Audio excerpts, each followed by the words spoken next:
This is what happens when you take someone else's build, don't understand shit about it, and make it worse in every way imaginable. That is, taking what is effectively an A-tier build, capable of clearing T8, and start struggling in T5. Bruh. It's my Bone Splinter build. I mean, it's Gentle Giants. I mean, it's based on this Chinese dude.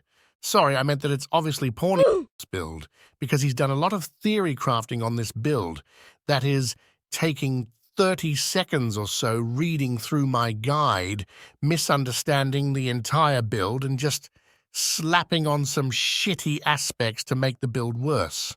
The amount of laziness that went into making this video is beyond me, and I'll now show that every change made to the build is absolute dogshit, and if you play this version, then you are going to have a bad time. Starting off, though, what is this build for the new people?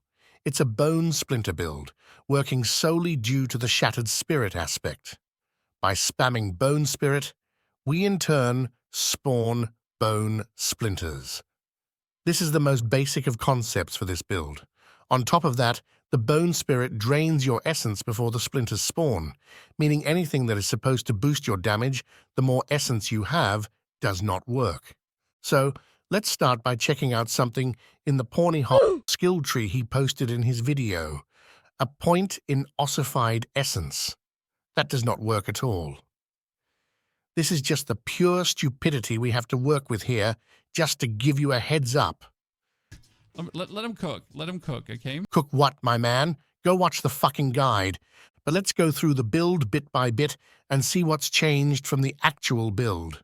And starting us off, we have the gear and aspects.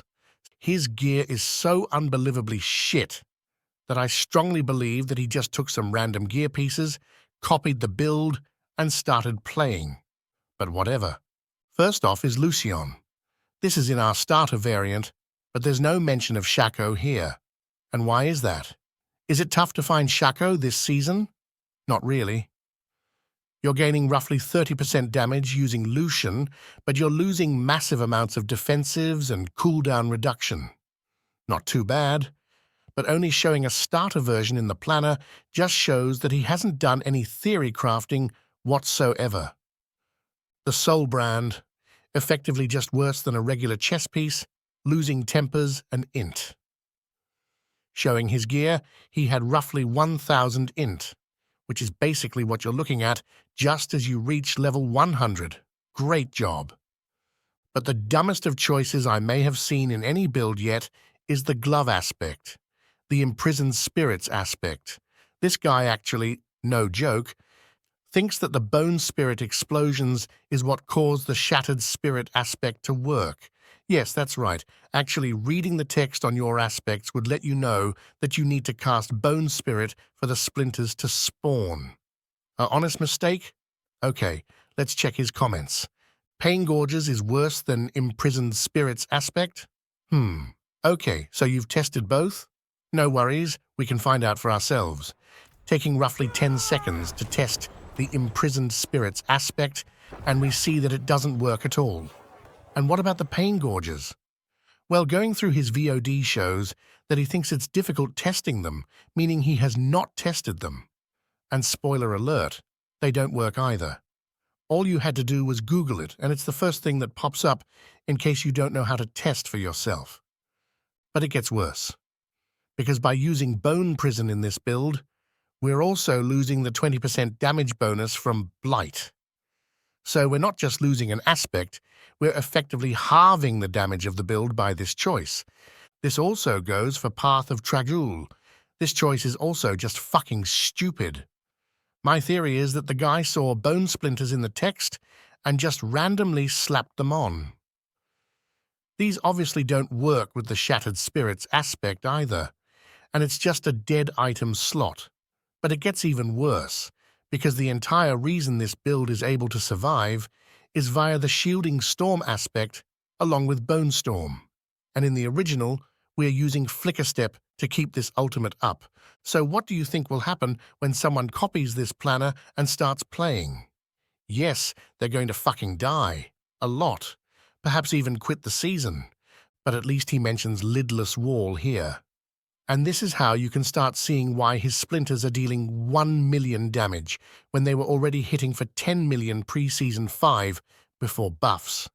He's just dropping damage everywhere.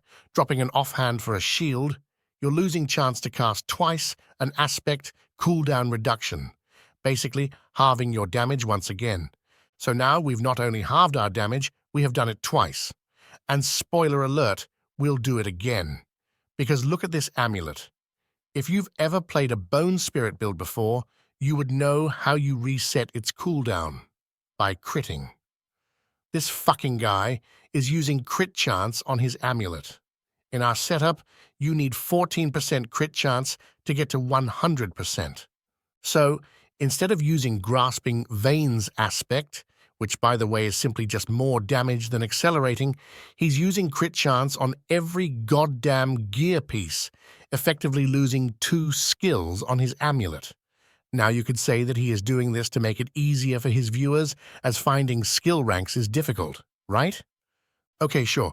So what do you think will happen if a 1 brain cell dad gamer finds an amulet with 3 skill ranks on it? Is he going to use it? Nah. He'll re-roll one of the stats to crit chance. Great fucking job. Okay, so that's the gear and aspects. Let's check out the skill tree now. This skill tree is just flat out copied from our build, except for a few changes making the build shittier. First out, Bone Prison. Useless, and a 20% damage loss. Blighted Corpse Tendril and Consuming Blood Orbs. He seemed pretty proud of this one. I wonder how he came up with that. Dreadful Bone Spirit. So we need Maximum Essence back because I have no clue. He doesn't want more crit chance, I guess, so he can waste more affixes on his gear. Serration. This one is entirely reliant on RNG to work with this build. The more enemies you hit, the more essence you generate. But the thing is, you should already have 90 crit chance from the skill tree and aspects alone. So now you're massively overcapped on crit chance. Other than that, exactly the same. Funnily enough, though, he changed the key passive after the video he made. I wonder why. Maybe someone commented on his shitty build guide, because it's right there. For the Paragons, the guy became lazy, I feel like. For starters, he's picking up more crit chance. How much do you have now? 150. Doubt he even knows himself. And then, these are the legendary nodes and glyphs I am using. These are the legendary nodes and glyphs he's using. Basically, an additional 10% damage at the cost of intelligence and max life. Now, I'll give him the benefit of a doubt here. The Necro does not have a lot of choices when it comes to glyphs and Paragon nodes, so maybe the guy came up with it by himself. But seeing his track record, I think it's fair to assume he did not, especially seeing we worked on this build for weeks, and he was specced into some shitty Blood Surge build the stream before, magically out of nowhere, came up and theory crafted this build, and then started streaming it. Pretty impressive, not gonna lie. Don't play his build, it's absolute trash. Thank you.